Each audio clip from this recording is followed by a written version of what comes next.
Good Morning Business. Business Plan. 7h44 sur BFM Business et RMC Découverte. Et la première œuvre d'art est cotée depuis vendredi dernier en bourse. Un triptyque de Francis Bacon, coté depuis vendredi. C'est votre idée à vous, Yassir Benjeloun Touimi. Vous êtes le président et cofondateur d'Artex. Bonjour. Bonjour. Comment vous êtes organisé? Alors cette œuvre d'art, vous l'avez découpée en petits morceaux. Chacun un morceau d'action. Ça vaut autour de 92 €. Comment ça s'est organisé? D'abord, on est deux cofondateurs. Et donc, cette idée vient de deux personnes. Mon associé n'est pas là aujourd'hui, Wenceslas van Liechtenstein.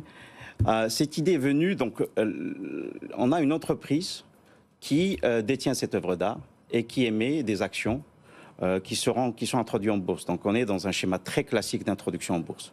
Une entreprise détenant un actif, cet actif, c'est le Francis Bacon, et qui va utiliser le système bancaire, d'abord la bourse qu'on a créée, ensuite les acteurs bancaires et intermédiaires financiers, pour que le consommateur final, qui est vous, puisse acheter ces actions, les mettre dans son portefeuille comme un produit d'épargne. Donc c'est ça l'idée au départ. Et c'est-à-dire que, par exemple, comment cette œuvre a été préacquise par la société sur prêt bancaire? Non, en fait, ce qui a été fait pour cette œuvre, c'est qu'on a la personne qui l'avait acquis en 2017, qui a décidé, comme une entreprise qui est privée, de la mettre publique, de la rendre publique. Okay. Donc il a décidé, au lieu d'aller dans une maison d'enchères, d'essayer cette nouvelle voie qui est la voie d'Artex et de mettre ces titres pour les vendre au public. Et donc c'est une nouvelle bourse qui s'appelle Artex, qui va donc coter des œuvres. Voilà. La vocation de cette bourse est de pouvoir coter des œuvres d'art de qualité exceptionnelle. 50 millions minimum. 50 millions minimum. Une fois que la liquidité est là, on va descendre probablement à 30 millions, mais ça ne sera jamais au-dessous de ça. Mais comment vous avez décidé que ça faisait tant d'actions de 92 €? On est parti d'un principe très simple, c'est qu'on veut d'abord démocratiser l'investissement dans l'art, et par conséquent, on a essayé de faire le palier le plus bas possible. Aujourd'hui, c'est l'équivalent en euros de 100 $. Donc l'introduction vendredi s'est faite à un prix de 92,2. Et ça a donc valorisé l'œuvre effectivement à 55 millions de dollars, 50,7 millions d'euros. Alors du coup, là, je suis votre raisonnement, parce qu'on est un peu passionné par cette histoire, c'est tout nouveau. Quel est le flottant? C'est-à-dire que c'est un investisseur au départ qui a acheté l'œuvre, qui l'a mis en bourse. Oui. Il a mis combien en bourse? Il a mis 75% de l'œuvre. Ah ouais. D'accord. Et ça veut dire que, par exemple, moi, je veux acheter ce tableau, je peux faire une OPA, par exemple, si je le veux pour moi tout seul? D'abord, à partir du moment où vous détenez 10%, vous êtes obligé de faire une OPA. Avec une prime minimum de 20% pour ce cas-là. Donc, si demain, on va prendre les cours de fermeture des 20 derniers jours, on va calculer un prix de référence et vous devez payer 20% de plus. Donc, vous pouvez venir faire une OPA et si quelqu'un d'autre ne vient pas surpayer sur vous, vous allez vous retrouver avec une œuvre d'art chez vous. C'est sympa parce que c'est assez spéculatif finalement comme marché. Enfin, en tout cas, potentiellement. C'est-à-dire si on met avec l'or 92 € dedans parce qu'on se dit que ça vaut plus et que peut-être un jour quelqu'un voudra l'acquérir, on joue aussi là-dessus, sur la valeur de l'œuvre. Bien sûr, parce que en fait, c'est un produit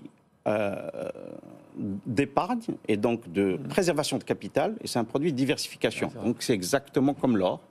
Les études montrent que historiquement, ça a je dirais un reward qui est mieux que l'or finalement. Et donc effectivement, vous allez l'appréciation de la valeur de l'art, on va regarder les 20 dernières années, on a fait à peu près 9 à 10%. C'est pas mal. Quand vous regardez par rapport à la volatilité, elle est plus basse que l'or. Et donc, effectivement, c'est une alternative à l'or. Vous savez qui est allé s'intéresser au marché, qui a acheté vendredi, quel type de profil d'acheteur? On a, pour donner un petit peu de la couleur, on a, je vais dire que, en termes de pays, parce que on a plutôt la Suisse qui est devant un peu tout le monde, avec probablement 60-65%. Investisseurs particuliers ou institutionnels? C'est plutôt des banques privées. C'est superbe. Voilà, et ensuite il y a l'Angleterre qui suit. Et bon, on est encore un peu en France. Alors attendez, parce qu'on a quand même, on peut être sûr de vous faire confiance. Vous êtes qui? Cette bourse, qui conserve les titres? Est-ce qu'elle est contrôlée par les instances européennes? Bien sûr. La bourse, elle est contrôlée d'abord par un régulateur qui est le régulateur Liechtenstein et qui reporte directement à ESMA. ESMA, c'est le régulateur des régulateurs. En fait, elle a les mêmes règles qu'Euronext. C'est pareil. les mêmes obligations, les mêmes règles. Toutes les transactions sont reportées à l'autorité européenne. Donc on est régulier et ça a été la chose la plus compliquée à faire et ce qui a permis aussi aux banques de nous suivre. C'est cette espèce de protection régulatoire. Alors Wilfried, il a des clients qui peuvent être intéressés. Créer une bourse. Il a des clients qui peuvent être intéressés surtout. Non, justement, pas n'importe qui peut créer une bourse. En fait, ce qui est très intéressant, c'est qu'effectivement, on arrive à donner accès dans un cadre régulé à des supports d'investissement qui sont des supports d'investissement alternatifs. C'est ça qui est intéressant. Vous allez le conseiller à certains de vos clients ou pas? Nous, on reste sur notre cœur de métier, les actions, les obligations convertibles. Mais je trouve qu'effectivement, c'est très intéressant. C'est marrant quand même. Hein. Ouais, absolument. C'est la première fois. C'est la première fois. Cette bourse s'appelle Artex. Alors bon. Voilà, on recommande pas évidemment, et puis on ne sait pas ce que. Voilà, mais en tout cas, c'est une initiative qui nous a passionnés. N'est-ce pas, Laure? Bravo. Absolument, je pense que vous allez faire un test. Mais peut-être un client quand même sur le. Je pense qu'il y a une dimension aussi sociale qui est importante, le fait que tous les œuvres d'art seront prêtées à des musées à travers le monde gratuitement. D'accord. Pour que les gens puissent les voir, les apprécier. Donc il y a aussi un côté social relativement important, un côté émotionnel. Ouais. C'est rare de trouver un actif qui a une dimension émotionnelle en disant c'est notre tableau. Bon, après, il faut aimer Francis Bacon pour l'instant. On en discutera après. On en discutera après. Alors le triptyque est très beau. Comme première œuvre, franchement. Wilfried. Très belle œuvre. Moi, j'ai jamais été très Francis Bacon. Mais on en discutera après. Merci d'avoir été. 24 de la TNT, on voit l'œuvre là. Peu déprimant. Yassir Benjadid, merci d'avoir été avec nous pour Artex.